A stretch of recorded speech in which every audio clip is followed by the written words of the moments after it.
Hello everyone and welcome to episode number 16 of The Spawn Point. Joining me is Andy Webb and Steve Barnett, and also a special guest, Captain Soap. I know it's a bar of soap, but it's the soap from the Call of Duty games. This episode, of course, is sponsored by Virtual Gladiators, who are a Minecraft server hosting company. You can get 10% off with the code VECTRA for servers, which is only a few dollars every month you can get that for. So, for episode 16, we're going to be discussing Steve's, probably going to be his favourite episode out of all the ones we've done so far. And that is, can Call of Duty be good again? Now, before we start with all of this, this is a very subjective way to phrase it. Can it be good again? Some people might think, yeah, it's already good. I like these games. It doesn't, which mean good again. What we kind of mean is, can it make the franchise feel fresh? Can it be good in our eyes? And not just like a repeat of last year, because that is something that the franchise has been guilty of in the past. Now, I'm sure all three of us, we have our favourite games in this franchise. We have one particular game that we enjoyed the most. But just to run down the history, this is, I'm trying to think how many Call of Duty games there have been, if anyone knows the exact figure, but at least 10, I reckon, by now.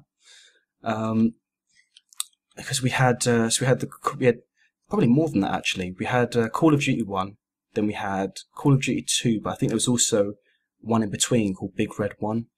It was Call of Duty 3, and then there was the infamous Call of Duty 4, Modern Warfare, which is probably where the things took off, and that was the game that basically introduced like stuff like the perk system, the one that had the real competitive multiplayer. For the first time, and that's the one that it sold like 10 million units, and then it just from there kind of became very mainstream and became like the powerhouse it is today. So ranging from all the way from the beginning, all the way through Call of Duty 4, World at War, Modern Warfare 2, Black Ops, Modern Warfare 3, Black Ops 2, just listing them. There's so many of them now, I'm realizing, and of course, most recently Call of Duty Ghosts. We will talk about Advanced Warfare, but not just yet. But what I do want to know is, for both of you, what is the game so far out of this entire series that you have probably played the most and enjoyed the most, and would be a good example of where things have gone well and they've done things right and they've made decent changes from the last one? I'll let you go first. Okay. I think Steve deserves to go first because this is like his This thing. is your topic. Okay, so I'm going to put one out there. I know that obviously this was the starting point, but Call of Duty 4, I kind of think that's where they made things good, and then they kind of didn't listen to the community, and then it just went south, and then they kind of came back into the community on Black Ops 2, and then everything started going good again, and then they didn't listen to the community, and then when Ghost came out, it just kind of felt a little bit, it left a bad taste in your mouth. So when was the first time, did you play Call of Duty before? When was the first time you actually played a Call of Duty game? Was it before 4, or was it one of the World War ones that you ever played? I was first introduced to Call of Duty back in when Call of Duty 4 came out. That's when I was first introduced, and I didn't actually like it. It wasn't really my thing. And then I kind of got thirsty for a first-person shooter again, and I went back to it, and it just drew me in. And then when they kept releasing titles, it made me feel that I wanted to get in on the action, It's that seasonal bug that you get. They bring a new game out every year, and you've got to test it out, even though it looks a whitewash of the previous Call of Duty. But I don't know, something just makes me want to go back and play Call of Duty every time they bring a new title up. And Andy, what about you? When was the first time you were introduced to a Call of Duty game, and the one that you had the most fun out of, really? I was just trying to think if it was 2 or 3. Definitely the first one I owned was COD 3, which came out for the PlayStation 3. I think it was one of the launch titles. But I have to say, it was okay. It was mainly a single-player game back then. The multiplayer that it had was absolute garbage. And I think it was COD 4 that really brought the sort of multiplayer scene and sort of this the latest iteration of it to the playing field. But I think I enjoyed Black Ops 1 the most. Okay. Because I feel like although it wasn't too much of a departure from the last couple, it gave you the option of playing multiplayer with multiplayer co-op online. And I was sort of at uni at the time, and this was one of our, hey, let's have a bro game together. So a couple of us could sit down and play online with each other against a lot of other people instead of just against each other. And I quite liked that feature when they added that.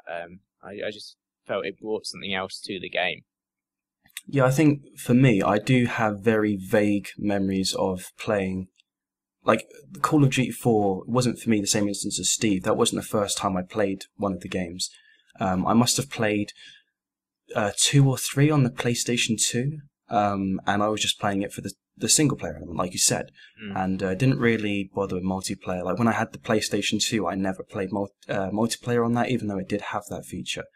But I played like 2 or 3, didn't get massively into it, and then came the PlayStation 3, and I had an Xbox 360 already, but never really played it enough.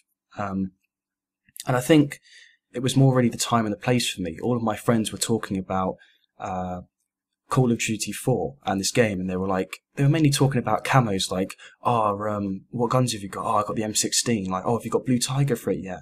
Oh, no, I've got Red Tiger, actually. Oh, wow. And I didn't know what any of them were talking about. And just being with my group of friends and trying to, be in with it, I just, for a joke, said, oh, yeah, I've got a Red Tiger on the AK-47. They're like, oh, wow, really? Like, it hasn't been out that long.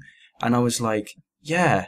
And then afterwards, the next day, I was like, I should really get this game and play it so that I don't feel like I don't know what I'm talking about. So my birthday was coming up. Bought the PlayStation 3. First game I bought for it was Call of Duty 4. And I played it for, like, my kill to death ratio was shocking. It was like 0.40 or something when I first started. And I was like, this is quite fun. And I really got into it then. And I played so much Call of Duty when I was at school that people started to call me the Codfather. So I had this name, and they were like, "Oh yeah, Matt's the Codfather," and I was like, "Yeah." Haha. But I really took like the game seriously back then. I bought loads of those things, but I got to say the favorite game for me out of the entire series so far probably it's either Black Ops, like what you said, Andy, or for me it is World at War. Because as good as Call of Duty 4 was, you had the zombies in World at War first time, and you could actually shoot off people's limbs. And that sounds like a really, like, kind of messed up thing to say, like, oh, I enjoyed it because I could blow body parts off, whatever. But it had kind of, it didn't go from this nonsense of, we've gone from shooting blood out of people and shoot them to now cash flying out. Or, like, that's what happened in the Modern Warfare 2 and 3 games. And I just thought, why? Like, when I shoot someone, blood should come out, and that's the way it should be in a shooter game. What's the cash?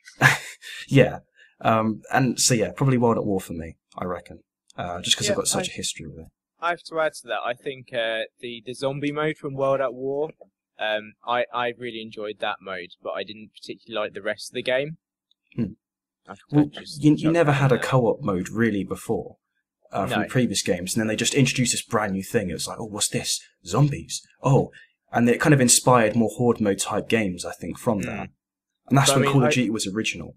You know? I feel like World at War sort of took a step back from COD 4, because COD 4 was just a complete change of the franchise completely. Because before then, all of the other ones had been World War 2, and then World at War sort of brought it back to the World War 2 sort of era. And then after that, they haven't looked back at that. It's just gone to now and to the future. So let's fast forward from all of that, and let's bring ourselves up to date to today, where Gamescom just happened, and just before Gamescom, there was the multiplayer reveal. Now, me and Andy have a history on this podcast of making fun of Steve for being such a fanboy for Call of Duty. But then again, it goes back to when I said before about when we were talking about pre-orders all the way back on episode 6, And I said about this tradition of pre-ordering the games and Call of Duty and getting it every year because that's what I did. And, you know, and I feel myself falling back into that kind of thing of like wanting to buy it again. Yeah. But I don't know. It does seem, I don't know if it's just marketing or what it is, but it does seem like they've added a lot. And I've got to say, compared to previous years, I do feel they're doing better than they were. Like, they're doing better than they were as a franchise than previous years. So I will list some of the features just before, and then we'll discuss about these features and our overall thoughts of what we've heard so far from the game. So one of the new things they've added is supply drops. And the way these supply drops work is based on, like, they haven't stressed too much on how this works, but some things like time played, and as you progress through levels or you do certain challenges, you're rewarded with these supply drops, and they basically give you a number of items or equipment, or you could get rare weapon loot, which is like custom weapons that might not be usually available. So it ranges from gear. It also ranges, you can unlock things called like reinforcements, so like low-level score streaks and stuff, and other things like attachments, all that kind of stuff. There's also a pick 13 system now, which is Black Ops 2 had the pick 10 system. You can now do pick 13 because you have the score streaks, the kill streaks. You can now pick an individual one for each class. So you could have, for example, a different score streak for one class based on the guns you have for that, and a different one, you know, so it's a bit more strategic. And then there's the exoskeleton itself, where you have like Titanfall-like movements where you can dash, you can jump with that jetpack kind of boost thing. But there's also exo abilities. So you have things like Exo Shield, where you can deploy a shield attached to your Exo's arm. You have Exo Overclock, which makes you faster on your feet. Exo Stim, Exo Cloak. Most of them are fairly explanatory from their name. Exo Hover. Exo Ping, which shows enemies' movement and weapon fire on the HUD display. And there's also Exo Trophy system as well, which basically blocks incoming projectiles. Then there's other things. Sorry, what were you going to say? I was going to say they're really original with their naming. Just Exo. I think it's more to bring home to the fact that, like, they want to make it clear that all these things are part of the exoskeleton thing. And there's also Exo perks as well. So a lot of Exo. There is also a virtual firing range now, which you can jump in from the create a class menu, or if you're waiting between matches, you basically press a button, you have like a little shooting gallery, and you can test out any weapons that you want to try out. And there's also a virtual lobby. You can look at people's accomplishments, what they've unlocked, what loadouts they might have, just so that you've got something to do. The idea is you can check all this stuff out whilst waiting between matches to keep it a bit more interesting. And also for the first time, energy weapons, which consume heat rather than, this is going a little bit sci-fi now, they consume heat rather than ammunition. So if you just hold down this energy weapon, it will fire like a laser or what have you, and it will build up heat, and then if it overheats, you'll have to obviously wait for it to, to use it again for a little sort of time. And the main thing is probably the creator-operator customization stuff. So now you've got like stuff you can alter your headgear, your boots, your clothing, how your character looks and everything. You can change everything from like the head to the feet down, which I think is probably a bit late coming, like it should have been in previous games. But based on everything I've just said, so the supply drops, pick 13, the exoskeleton and all those abilities, the virtual lobby and firing range, the energy weapons, and the new customization options. Is this a different Call of Duty we're looking at? Is this something that is going to make the franchise feel fresh again? And is it, are these the right changes to be making, and is it enough? What would you have to say? I think it's going to change the franchise up a bit. But the thing with all of these features is they're not new features to the industry. Like the supply drops, okay, we pretty much had that in Battlefield 4. Pick 13 system, we had the pick 10 previously. Firing range, again, Battlefield 4, all of the exo stuff. tribes, and it's new for the franchise, so I think it will invigorate that a bit, but it's not new by any means. One thing I want to say is obviously these different companies like Battlefield 4, Tribes, whatever, they make these new features. I think that any game can make a feature, and another game can copy that, but the other the other franchise or whatever may be able to make that element or that feature better. I mean, it's going to be a completely different game. One thing I mentioned in the news most recently in the last news video is that there's some things like Titanfall's movement abilities can be compared to the exoskeleton, the dynamic events with Battlefield's Levolution. But then I kind of summarised by saying that I do feel in a way they've had their own take on it, and they're not directly ripping it, because there's kind of, you haven't, like, as far as the exoskeleton movement goes, you haven't got, there's only a range of things you can do on Titanfall. I played it quite recently, had a lot of fun with it, but you can only really, it's not like a separate skeleton thing that you have, and you can only really wall run, jetpack boost, and I think you can slide as well, but there seems to be it's like taking those movement mechanics from Titanfall and expanding it. Although I have to admit, I do think that I wasn't overly impressed with the map-changing tsunami events, because it wasn't a grand scale. It was like, submerge part of the map into water. But it wasn't like the entire map or half the map was decimated or something like that.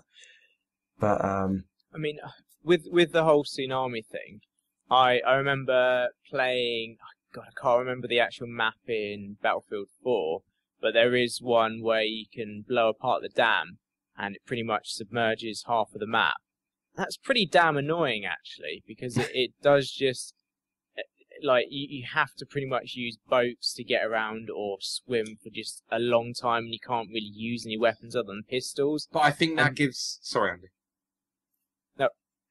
No, you think that gives... I think that gives an element, the upper hand to the opposing side, because if there's a load of enemies swarming an area, below that area there, or if there's a tsunami coming over, they're going to have to either use a boat, swim, use a pistol in the water, because you can't use a rifle or anything like that.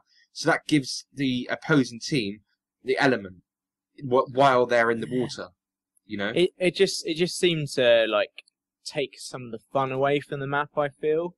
And I just hope that sort of the COD's sort of Levolution effects don't actually do that. Although it did actually seem quite cool in the trailer, where you could, like, completely submerge and then jump up and swim as well and stuff like that. And then just do some pop shots at the person. I do think the way Battlefield always goes for scale, large maps, large all-out battle, and more recently, there was a time when Call of Duty used to have, like World at War, for example, used to have massive maps, and that slowed the pace up. But I feel most of the time they focus more on fast-paced action, small-scale kind of arena-type things, rather than, they couldn't do some of the Levolution stuff where it's like a boat comes crashing through, because that would destroy the whole map if you did that on Call of Duty. But yeah, overall, do you think Advanced Warfare is I don't know, is it going to be the same as it has in previous? Is it going to be like, is it just the marketing that's making it look good, and actually it's just going to be a repetition of before? When I heard that there was boost jumps going to be added to Advanced Warfare, I thought this is just a person's dream that can, for instance, use a sniper rifle, boost jump, snipe them out. Like, that's something I can't do. And when I was hearing all the game modes that they could possibly ruin, then I read up a topic, and basically one of the developers from Sledgehammer actually stated, we understand that some players may want to go back to the more traditional style.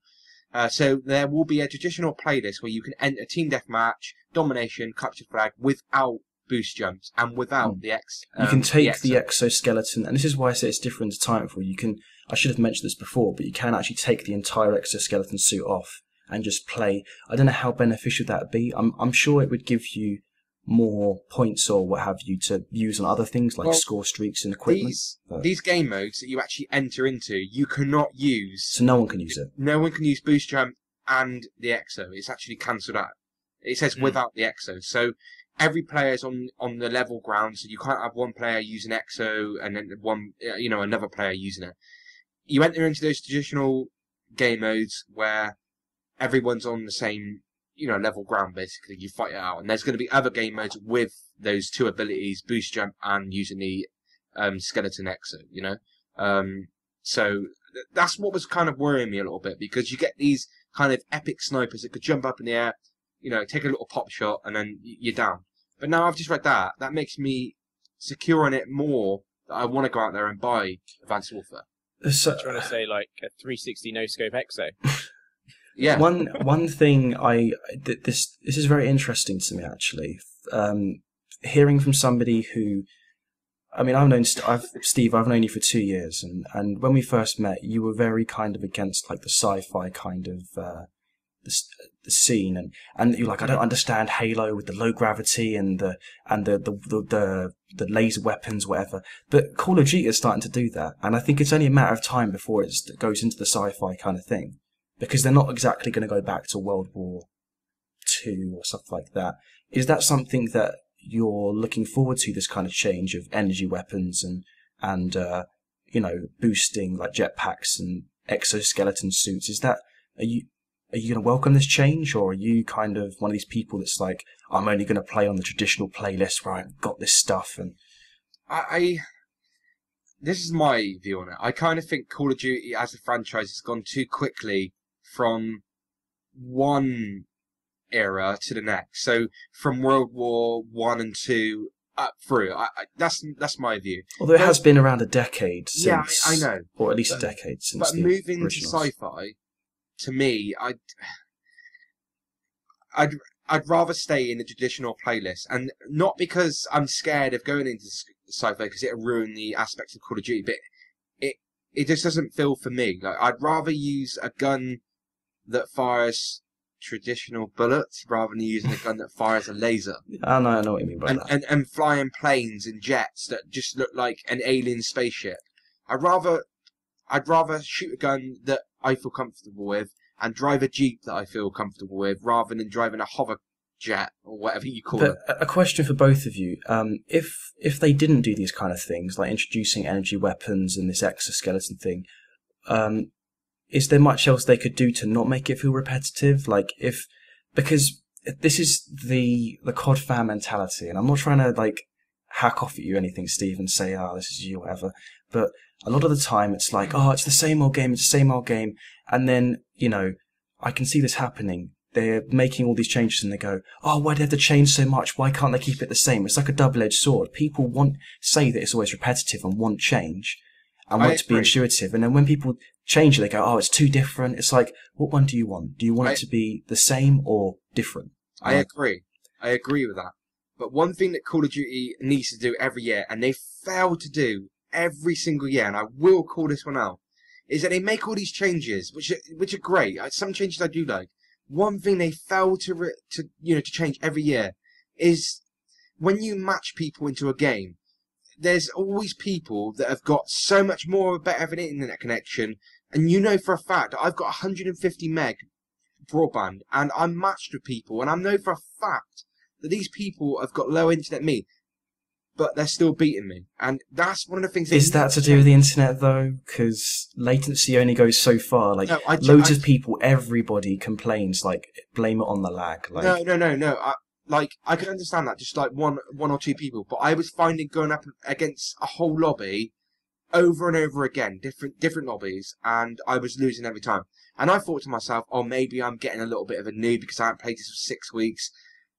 But I don't think it is. I think that Call of Duty need to change something there, because it doesn't feel right. How can I be beaten day in, day out? You're just not good, Steve. You're not good enough. I was going to say, does this just mean you're shit at Call of Duty? Yeah, but I'm talking about, when every year you get like the Christmas noobs that come on and they don't really know what to do. Like me. I've had some Call of Duties I've got early, and I've managed to play, maybe like a week early. You get the Christmas news that come on, and I get owned. And it's just like, come on, I've got 150 meg broadband here. How is this working? They need to change that. Yeah, all the changes they've added are good, but they need to make the changes to the, the little problems. Yeah, I think you sort of you're hitting something there. That all of the COD games, they actually feel exactly the same. So you could quite happily pick up any of them from 4 onwards, and they would pretty much play exactly the same way. And you'd know how the controller feels, how all of the weapons would feel, because they're all pretty balanced in all of the different weapons, and you can pretty much pick it up straight away. And it's not meant to be like that. It's a good and a bad thing in a way, because if I get this, I know how it's going to feel. But then it's like, well, there isn't any advancement in their sort of playing style, and you don't need to make new strategies because you just know how it's just going to feel and play out. If I went back to Call of Duty tomorrow, right, which I could, I should be able to go back to that game, and it should be really hard to kind of, invite myself into that game. It should be really hard to pick up, but it's not.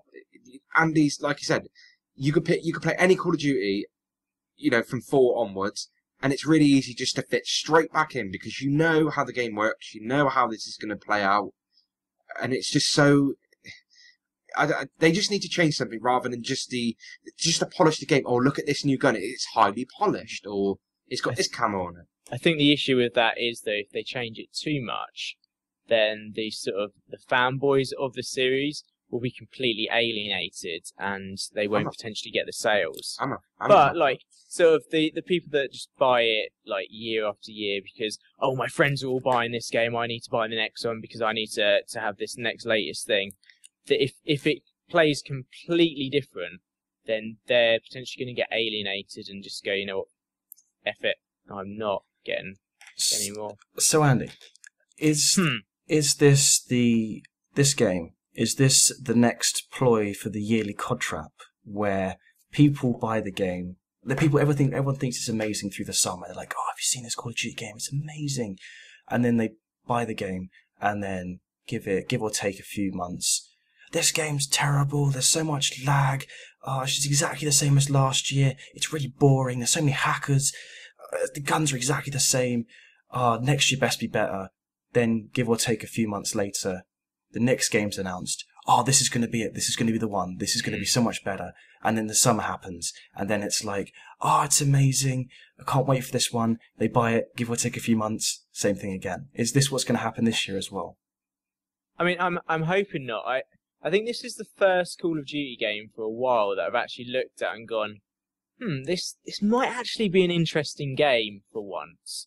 And I'm actually intrigued to actually get some hands on it, and hopefully it's going to be a Eurogamer, so we can actually, or EGX, so we can actually play it. Although, will the queues be massive? Probably. Well, it depends if you just go there straight away. But this is, I think, the hardest thing, and feel free to disagree with me, but I think the hardest thing with this franchise is that it is so hard to know whether the game is good or not, because regardless of whether it's bad or it's the worst game ever, all you're going to hear, for the most part, is either it's the best game ever or it's awful, because there's going to be the haters who just hate every single year, and there's going to be the fanboys absolutely love it, and there's no in between. And it's so hard, no matter how much gameplay you look at, no matter how much marketing they do, or how many people say it's bad, it's so hard to tell whether it's going to be good or not. And is that something that you also feel would agree with, and have noticed that it's very hard to tell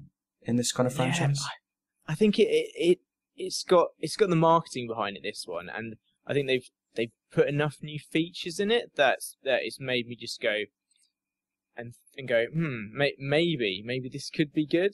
And I feel like Steve has something to add to this. I'm gonna get probably hit on by the fanboys here. You're gonna get hit on. Don't Steve. Yeah. But one thing I'm gonna say. I wouldn't worry about it. The amount of controversial things that have been said about we might offend this person. Just say it, Steve. Right. We don't care on the spawn point. Do it. When Call of Duty Ghosts was being announced, I went fanboy mad at that. I was like, I can't wait to get this game. When I go to the Eurogame, I'm gonna be playing that all the time. Like, it was good. I got the game and I thought, what a load of But not instantly. No, not give instantly. or No, take not a few instantly. months. This Not is the instantly. contract, I was isn't it? so addicted. I had stuff to do in real life, and I was like, no, I'm playing Call But of Duty. did you But- fall into the COD trap? Yes, I did. Because I did. But as it well. was eventually, I realised that it was a whitewash of last year. Basically, what I mean is that, yeah, they added new features, brilliant, but it was still a whitewash of last year, meaning the connection was still the same. You know, what Andy said, you could pick up the last year's edition and you could still play it, and you'd be like, well, this is so easy to get Now, back to. is it the power of the hype train of people just saying it's really good because they've become fanboys and they, or is it just that Activision, Infinity Ward, Sledgehammer, whoever's developing it, is just so good at marketing these games, and they just know what to do just to get people talking about it, that people will, people are going to bound to love it. I think it's marketing. You have to have a good marketing team behind you. Just imagine if I made a new game and I was going to market it myself. People would be like, "What's that?" Do you know what I mean? Like, you have to have that element of marketing skill to pull people in. Be like, do you know? I cannot wait to play this game. I have got to get this game. I've got to go to Eurogamer to play this game. You know, it's like a drug. It's so addictive. You've got to play this game. And I don't care if I've got to push people out of the way to get into this queue, to get to this game. I have got to play it. And then a few months later, you think, why did I even bother? Like, and then you get bored of it. It is one of those ultimate bro games, though, isn't it? Like I said before, it was one of the games that we used to just play at uni because it was easy to jump into. Everyone knew how to pretty much play it. You could have a bit of a laugh with it, have a few beers, and have a good time with it. And then it just iterates, and it's not enough iteration. I feel what keeps bringing me back into this Call of Duty trap is every year. Just when I think of it, it is kind of partly a fear of missing out, but it's also, I think too much about all of the previous games that I went in the early stages, from like Call of Duty 4 to like when I was at university and I was playing with my friends, like you said, Andy, have a couple of beers, have a laugh with it. And just all those memories. And I'm relying on that to be like, I want to relive that experience, but I kind of had to admit to myself that time's gone and passed and it's not going to be the same. Yeah. And I don't know, am I falling into this trap again, or am I just kind of being a bit paranoid? I think you're falling into the COD trap because everyone falls into it. You are falling into a trap of COD. You're getting all this COD slime all over your face. Oh, God. And I feel like this is probably a good time to potentially talk about all of the sort of Day Zero pre-order stuff. Definitely. So with every year, with every Call of Duty, not just Call of Duty, but even Assassin's Creed and other AAA titles, we get pre-order content. And we did discuss pre-ordering games, episode 6. You can go and check that out. This is kind of a continuation. This part will be in a way, because they have introduced Day Zero edition content. Now, I'll read each thing you get with it. Some of these are controversial things. I know Andy has tweeted about this before, because I do know when Andy says something on Twitter about, it's like I don't know, about Call of Duty or something. I have to check this out because I just want to know what he has to say about this. And I think it was mainly due to the early access, but I will, and the guns as well. But I'll go through it. So what you get is 24-hour early access to the game before anybody else. So if nobody pre-orders it and there's like 10 people that pre-order it, then you don't. But that wouldn't happen. This is Call of Duty. This is only the Day Zero edition, though, the pre-order. Yeah, Day Zero. So you get 24-hour early access to the game before anyone else who doesn't pre-order it. You also get 2 custom weapons, which is the AK-12G assault rifle and the crossbow B2. You probably get these anyway, but you just probably get them instantly with this. There's been no specification as of yet, I don't think. You also get double XP for the 3rd of November, which is the early access point of it. You get double XP. You also get a custom bullet brass type colour. It's like a golden exoskeleton suit. Did you say a bullet bra? No, bullet brass. Bullet bra. You get a free bullet bra with every single bullet bra. No, it's a bullet brass. So it's like golden exoskeleton suit. And you also get an EM1 quantum directed energy weapon, which is one of the ones that builds up the heat. There's like a laser, like shoots a red laser. So that's all the content. So you're basically getting a day early access, and you can play it before everyone else. You rank up faster before anyone's even played it. You get early access. You get custom weapons, a custom exoskeleton suit, and that's pretty much it. Is that worth pre-ordering? And is it a bit unfair, some of these things like early access before anyone else? Yeah. I feel like given like everyone jumps into COD straight away and then just immediately tries to get to the first prestige level, giving people a day's early access with and double XP and double XP, fuck that, because and also there is a map as well. People get a bonus map that only pre-orders get, apparently, according to the website. And that immediately is fracturing the market. So you've got all of the people that have pre-ordered the game. They've got all of this extra stuff. They've got all this extra XP. They've got a bonus map. And like you said, I assume the weapons, the sort of custom weapons, that is just going to be an aesthetic thing, which I'm okay with, given aesthetic things. That's fair play on that. If it looks cool, then that doesn't affect anything. So that's okay, I feel like, as long as you can get the weapons in the game at some point. But immediately giving people access to a map that other people can't, that's like when they start bringing out map packs, and people don't want to buy them necessarily because it costs more money, and it's fracturing the game market. So people aren't being able to play those maps because they don't have the map packs. So they're trying to look for just the basic packs, basic maps, and they can't necessarily do that. And doing that on day one, that's ridiculous. Steve, what about you? Do you feel tempted to pre-order this at all?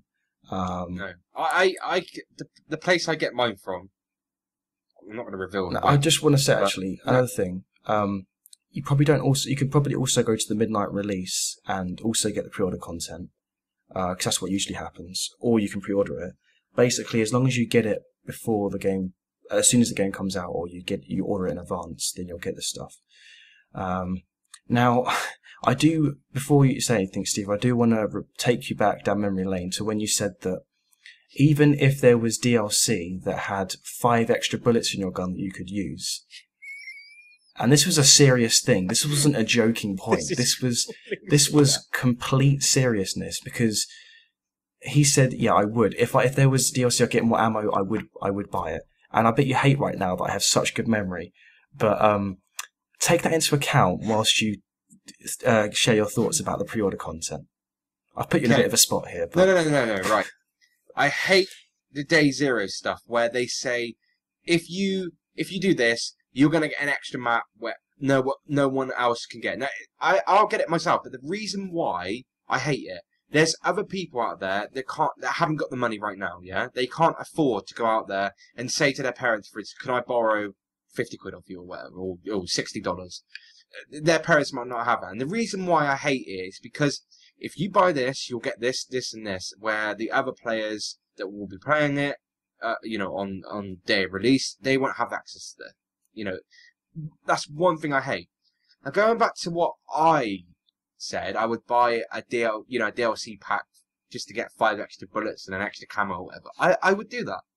The reason but you're talking about DLC and then pre-order content, so aren't they effectively this? It's all, providing the same stuff, but the reason why I hate it is because, I'm not in a position where, for instance, money's a real issue, for example, but there are people out there that are in a real tight situation. So giving their daughter or their son £45 or £50 is a real struggle for them. So, but wouldn't you be doing the same with DLC? Because that's the same thing, really. My point of view. I'm trying to say is that they say that you can get this map or you can get this gun, but you have to pay an extra £10 or £15 or whatever. That's fair enough for someone in my position, but someone in the position where they can't really afford to do that, it's a little bit wrong to charge people. It's just my way of seeing things.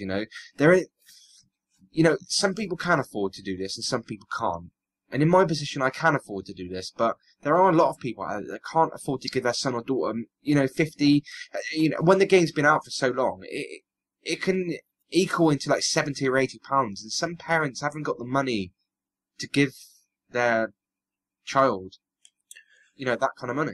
Now, putting aside the pre-order stuff, and just what Advanced Warfare are doing, just want to get your thoughts on what do you think. First of all, how much life do you think the Call of Duty franchise has left in it?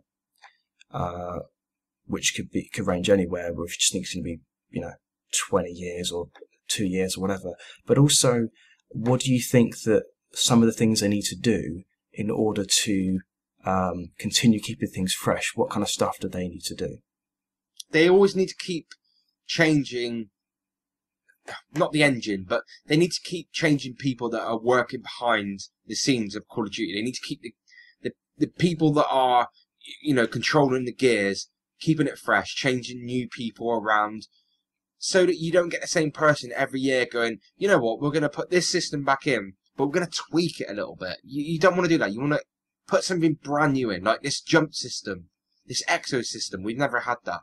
You always want to make sure that you're changing it around, so you're not just, I'll just tighten this bolt a little bit more and it will make it so much better. You want to make sure that you're changing the system around all the time. Every time there's a new Call of Duty made, there's a new system or a new perk or whatever being put in place. Because just by tightening a bolt a little bit, yeah, that might be a lot to you, but to the consumer, that's nothing.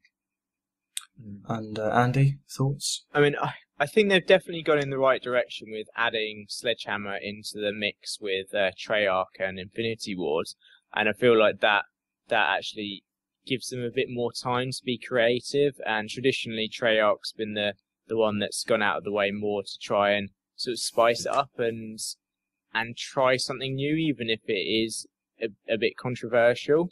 And yeah, I feel like they can spice everything up, and I think Sledgehammer is going in the right direction with trying all this new stuff. I don't know how much longer the franchise has got left in it though, because like you said, we've had a good few amount of games now, and if we get into this stage, I don't know. I think another thing, a statement I find ridiculous every year is people are like, "Oh, this is the nail in the coffin for the series" or something. And the amount of times I've heard that, it's like, shut up. That is not going to happen. They've got too much of a following. Look how many units they sell.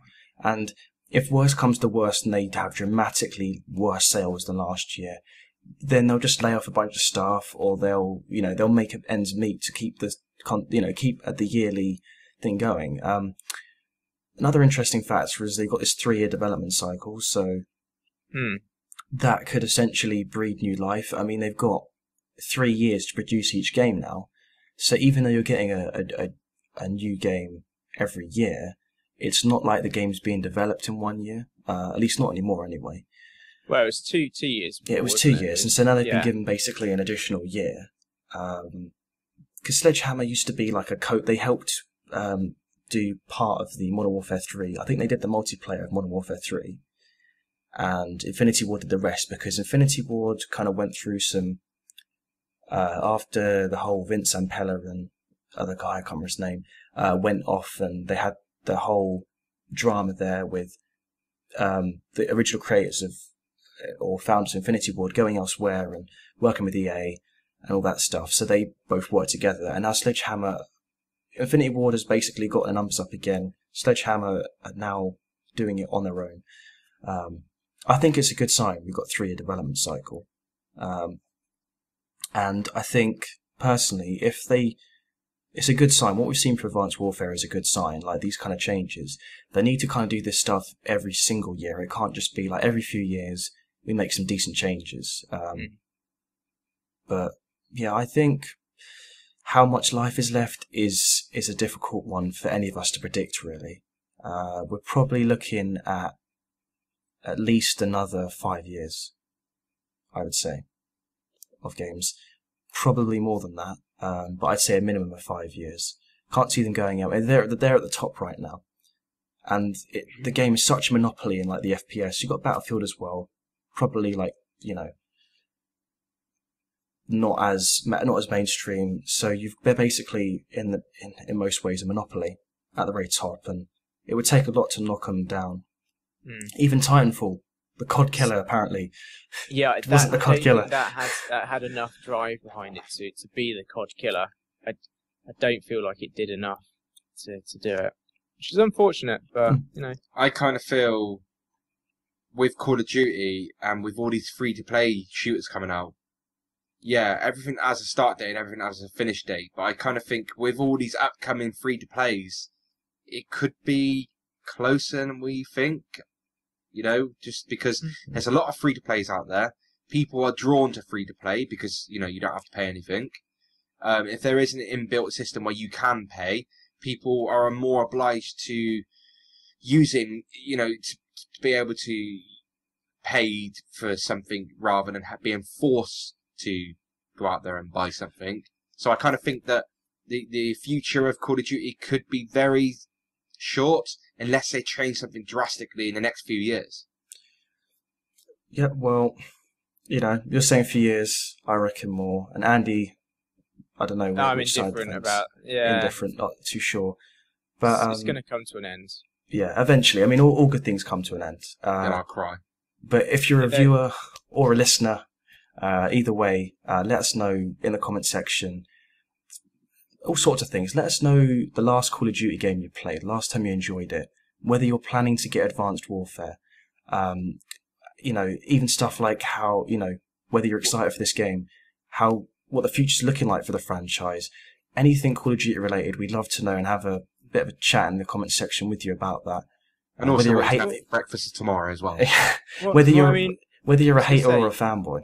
More importantly, if you've actually managed to play it so far, we'd love to hear your opinions on what it's like, because none of us have played it yet. Yeah.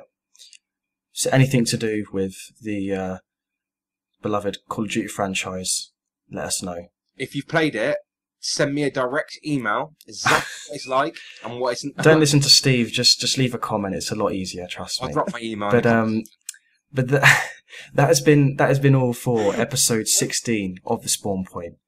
16 episodes, I actually would like to say. Like, do you reckon we'd get this far? No. I did not. I haven't been here for all of them. I thought we'd be cancelled after episode 1. Yeah. Have you enjoyed it so far? I have enjoyed it. Or were you asking the community? I'm asking you guys if you enjoyed it. Hopefully they've enjoyed it as well. If you haven't enjoyed it, let us know as well. You might be waiting a while. I've enjoyed it. Have you enjoyed this? Yeah. I've really enjoyed it, but I just can't wait till we get to like 200 and we go, this is really good. 200? Yeah. That's a long way to go. But 20.